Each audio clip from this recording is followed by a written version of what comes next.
Nocturnal creatures coming out to feast. Find themselves becoming prey to this long-necked beast. Down the hatch they go, definitely deceased. Craven miscreant, show your mug if you dare. But when it turns to face you, you'd rather be elsewhere. Its perturbing expression, a sight too much to bear. What's good, everyone? It's your boy Dak908, aka the Dig Dug himself, and today, ladies and gents, we're going to be looking at Khezu. Unfortunately, we have to look at Khezu. Guys, let me tell you something. I genuinely did not want to do this video the way I usually do videos, because the way I do videos is I find the monster, kill the monster, make the video, make the armor, make the weapons, make stuff with the palicodes, make stuff with the palamute, so on and so forth. Basically grind the monster out to the points where I found understanding what the heck he's going to be doing. Looking at Khezu in HD is gross. Okay, my man is gross. He was always gross looking. I never will understand Japanese people in Japan. The director of this game's infatuation with this penis monster. Yes, it's a penis monster.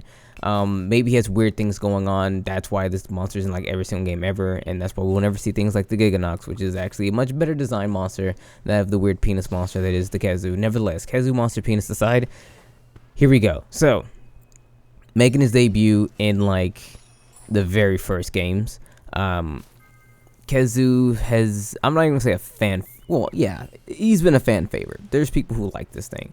I'm not those people, but there are people who do. Nevertheless, so Khezu, long introduction out the way.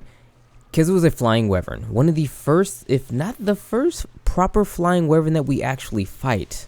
Now that I'm thinking about it out loud, Khezu's biggest thing is that he has electricity and he has means to paralyze you. So let's get these things out of the way real quickly, because they're actually something quite notable. You've probably never been hit with Thunderblight before. This is the first monster that I think off the top of my head that actually gives it.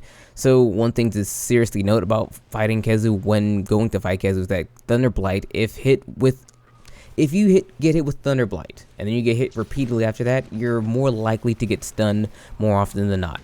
So you don't really want to get hit with a Thunderblight. Now, another thing you have to watch out for Khezu when it goes to him and his attacks is the paralysis. He does paralysis almost as often as he does the actual thunder.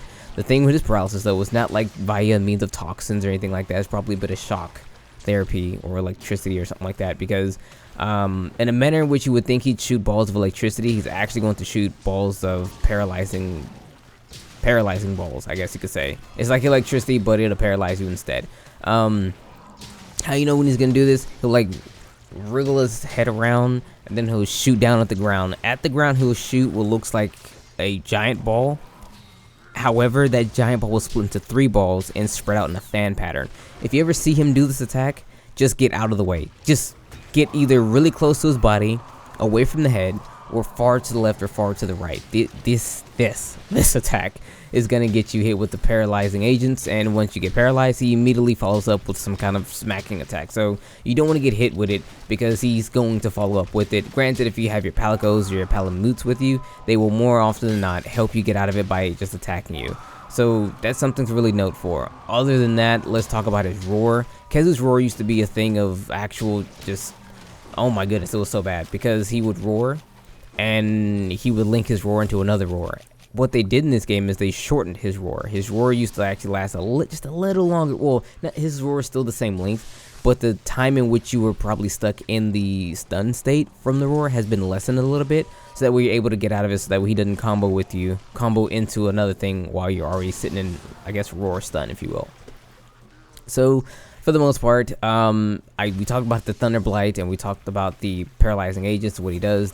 Remember, the electro balls are actually what's going to paralyze you.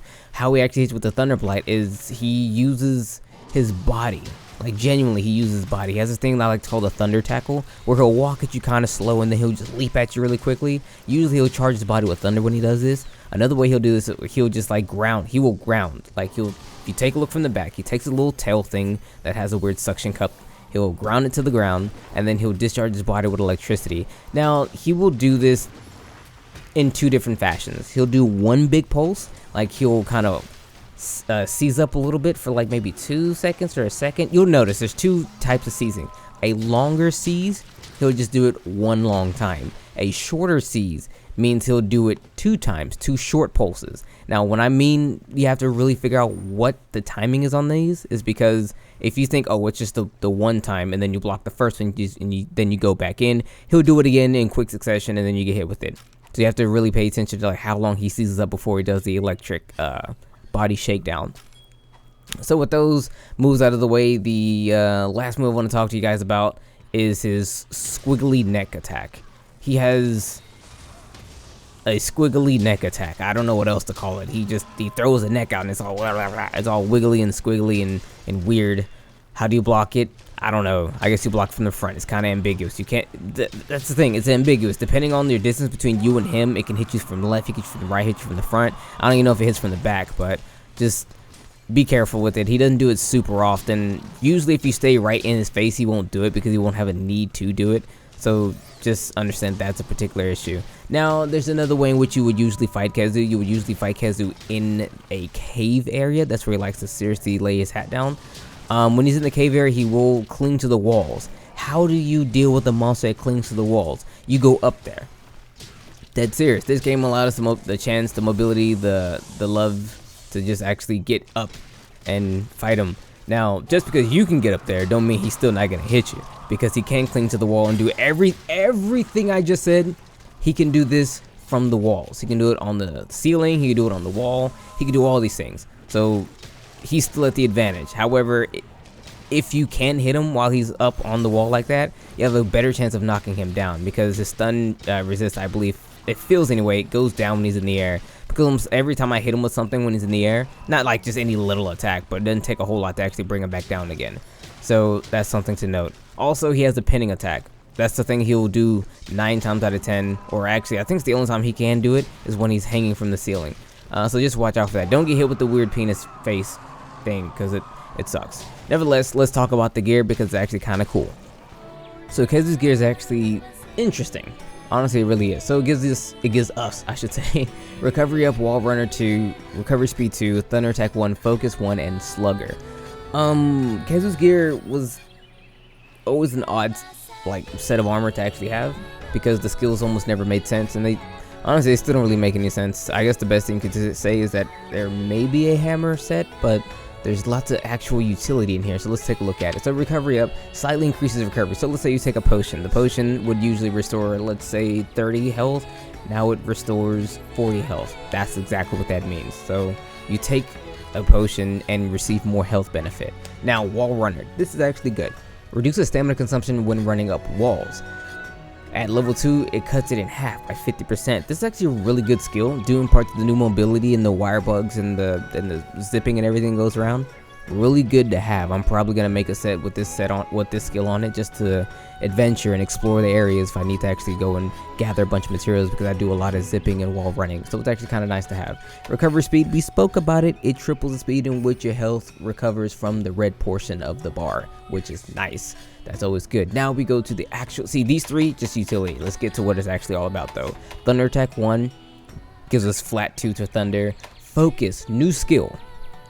Increases the fill rate for weapons with gauges and the charge rate for weapons with charge attacks. Think great sword, long sword, charge blade, dual blades, long sword. Did I say gun lance? Gun lance.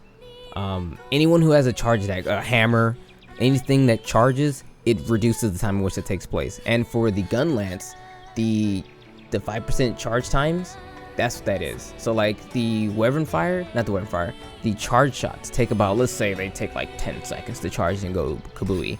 With the more ranks you get into this, it reduces. So from 10 seconds to 8 seconds, from 8 seconds to 6 seconds, and maybe to just like 4 seconds or something. Not really, these are just fake numbers, but you get what I'm getting at here. And of course, Slugger makes it easier to stun monsters. So that's why I feel like Hammer works best with this, because Hammer benefits from stun, Hammer benefits from focus, and it's always nice to have a little bit of Thunder Attack. Speaking of Thunder Attack, his weapons have a good amount of it. It's actually kind of nice. And for the first time in a long time, we're gonna go look at weapons. So let's go look at his greatsword. I love his greatsword. So Khezu's greatsword looks really cool. Has this like battery thing hanging off the side there. It's actually kind of cool. Reminds me of Frankenstein's monster. It gives us decent amount of attack at this point in time. 90 isn't that great no more. 90 is kind of bad. We're looking at, we should be wanting like 100, 110, but it gives us 30 thunder. That's one thing to note though. A lot of his weapons give a lot of thunder element. He has a sword and shield. I think the sword and shield is like 20 something, 21.